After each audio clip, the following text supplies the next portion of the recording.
Good morning बच्चों। आज मैं आपको क्लास 6 की हिंदी करवाऊंगी, जिसमें मैं आज आपको पार्ट 6 रामलाल का परिवार पढ़ाऊंगी। ये क्या है, संकलित है, ये एक एकांकी है जिसमें आपको बताया गया है इसके हाव भाव, इसमें अभिनय, किस संवाद लेखन है, इसमें आपस में परिवार आपस में किस तरीके से बातें कर रहे हैं उनके बारे में बताया है। तो एक रामलाल नाम का एक पात्र है और बिरजू नाम का एक पात्र है। रामलाल जो है वो अपने बेटा से बोलता है, बेटा बिरजू चंदू कहाँ है, मतलब पूछता है बेटा बिरजू चंदू कहाँ है। बिरजू दादा दादी को भोजन कराकर अभी अभी दुकान पर गया है पिताजी। रामलाल अच्छा किया, बड़े बूढ़ों का ध्यान रखना हमारा कर्तव्य है। चंदू में अब बहुत समझ में आ गई है। बिरजू हाँ पिताजी, अब तो वह रोजाना बड़ों का चरण छूता है, समय पर दुकान जाता है, माँ जो कह देती है वह काम तुरंत करता है। रामलाल मैं भी यही देख रहा हूँ, बहुत अच्छा है। परिवार में सब अपना अपना काम करें, एक दूसरे का आदर करें, उससे अधिक हमें और क्या चाहिए। बिरजू पिताजी पास वाली बुआ जी 2 दिन से बीमार हैं, यदि खेत चलने में देरी हो तो मैं उधर से हो आता हूँ। मतलब एक बाप और बेटे के बीच में बातें हो रही हैं कि वो उनसे बोलता है कि अपने बच्चे के बारे में पूछता है कि वो है जो चंदू नाम का बच्चा, वो मतलब बातें करते हैं कि वो भी आजकल समझदार हो गया, बड़ों का आदर करने लगा है। फिर है रामलाल हाँ मैं भी अभी उधर से ही आऊँगा। 15 दिन पहले ही उन्होंने अपनी बेटी का विवाह किया है, अब वह भी अब ससुराल चली गई, कोई संभालने वाला है नहीं। देखो बुआ से पूछ लेना, इसी बात के लिए संकोच ना करें। मतलब वो बोलते हैं कि उनकी बेटी की शादी हुई थी तो उनसे पूछ लेना, कोई जरूरत तो नहीं है। बिरजू ठीक है पिताजी, आप भोजन कर विश्राम करें, तब तक मैं बुआ जी के लिए दवा का प्रबंध कराता हूँ। रामलाल चंदू कैसे आ गया, तो क्या आज दुकान पर नहीं गया। चंदू काम तो बहुत है पिताजी। चंदू मतलब आता है किसके पास, अपने पिताजी के पास। तो वो उनसे बोलते हैं मेले के दिन भी हैं, आज बैंक में चक्की के कर्ज की किस्त जमा करनी थी, उसे जमा करा आया हूँ। जो लिया है उसे समय पर देना भी तो है। रामलाल वो बहुत समझ की कही चंदू। हाँ यह बताओ लक्ष्मी के यहाँ से कोई पत्र आया कि नहीं।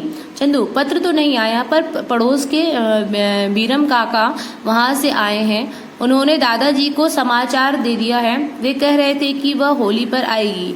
मतलब ये लोग आपस में बात कर रहे हैं ना। रामलाल अच्छा है, उससे मिले भी कई दिन हो गए, मतलब ये लक्ष्मी नाम की जो है उनसे मिले भी बहुत दिन हो गए, वो बताते हैं उनसे।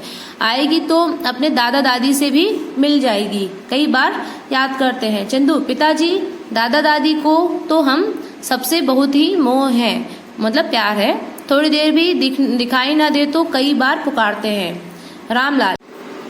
रामलाल ऐसा ही होता है चंदू।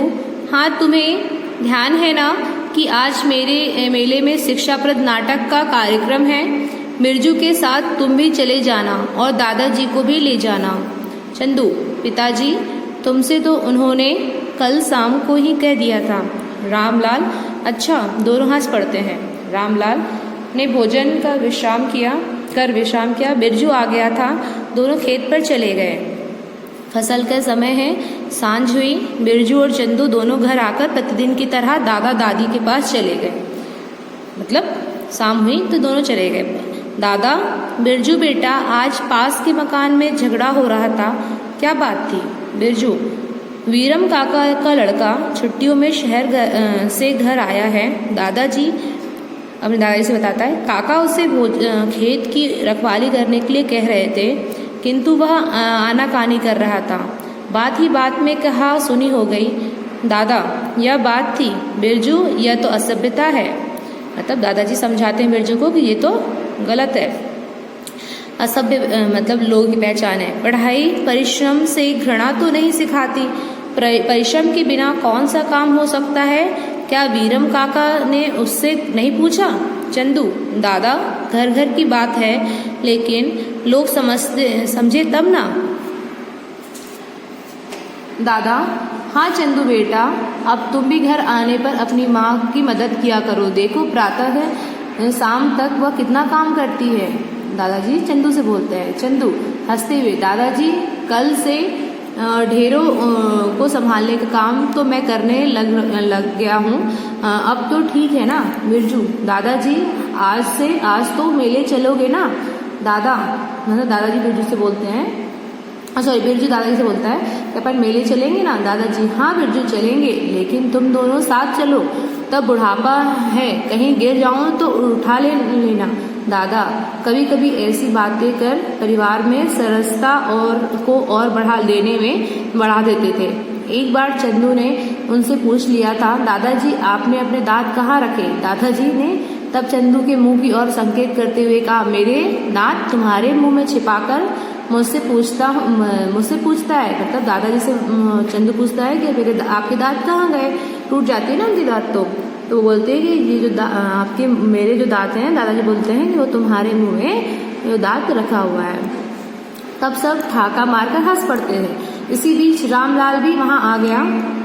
रामलाल, बुआ का अब क्या हाल है बिरजू। हाँ अब कुछ आराम है।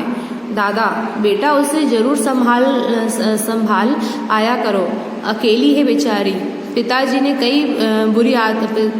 पति में कई बुरी आदतें थी, समझाया भी बहुत पर कभी नहीं माना। उन्हीं आदतों के कारण जमीन बिक गई और एक दिन दुर्बल होकर स्वयं भी चल बसा। मतलब ये दादाजी किसके बारे में बोल रहे हैं, बुआ के बारे में, कि उनके बुआ के जो हस्बैंड थे वो थोड़ा सा बुरी आदत थी उनको, जिस वजह से उनकी जमीन जायदाद बिक गई थी। चंदू, दादाजी आप ठीक कह रहे हैं, बुरी आदतों का फल भी बुरा होता है। दादा दुख का अनुभव करते हुए, दुख घर के बच्चे भूखे रहे और लोग बुरी आदतों में अपना तन और धन दोनों बर्बाद कर रहे हैं, यह कहाँ की समझ है। रामलाल, यह तो बुराई है पिताजी। दादा गंभीर स्वर में, बेटा रामलाल, अभी इन बुराइयों को मिटाने में समय लगेगा। विचार बदले हैं, सुधार हुआ है, लेकिन अभी कुछ करना शेष है। यह नई पीढ़ी को जिम्मेदारी है। बिरजू, दादाजी मेले में नहीं चलोगे क्या, देखो कितनी रात हो गई। दादा हंसते हुए, बेटा मैं तो तुम सबको हंसाने के लिए कह रहा था, भला अब कहाँ चला जाता है। जाओ भोजन कर विश्राम करो। सब चले जाते हैं और पर्दा गिरता है। तो ये जो मैंने आपको एक एकांकी बताई, इसमें नाटक तौर पे आपको 2-3 पात्र बताए गए, चंदू, दादाजी और रामलाल, बिरजू, है ना। इसमें आपको ये बताया है कि इस पूरे एकांकी में ये बताया आपको कि अपने से बड़ों का सम्मान करना चाहिए, है ना। हमें उनसे गलत व्यवहार नहीं करना चाहिए, अच्छे व्यवहार करना चाहिए। वही व्यक्ति आगे बढ़ता है और सभ्य बनता है। ठीक है बच्चों, आपको भी ऐसे ही बनना है। ठीक है, ओके। ये कहानी कैसी लगी आपको? ठीक है बेटा, आप थैंक यू।